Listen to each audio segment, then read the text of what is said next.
tu per dire, dico, la mia famiglia, grazie a Dio, fino ad oggi il pentito non c'è. Non c'è. Da ogni famiglia ci sono i pentiti, noi il pentito della nostra famiglia non c'è. E mi telefona di sera. Insomma, la puoi fare una cosa, domani c'è una riunione a Roma. Dice, e ci stanno scendendo tutti quelli che hanno comprato le concessioni.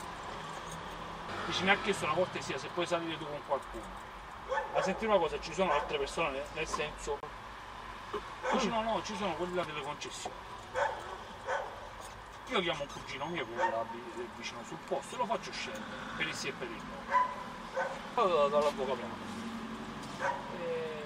Chi doveva messo 400, chi doveva messo 600. Ma famiglie che sono cose e bando di cara, no?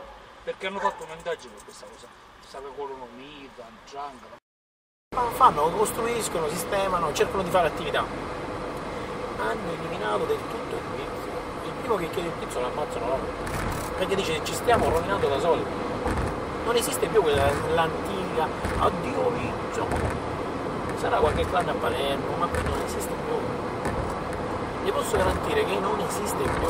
Se chiamiamo vizio il regalo su un appalto, chiamiamolo come vogliamo, ma è esistito sempre.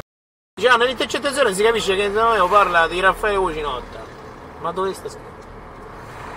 Dice compasso. Si può dedurre che sia l'ingegnere. Ma chi lo può dedurre? Sai l'avvocato che sono bravi come se piccino su queste cose, no? Ten.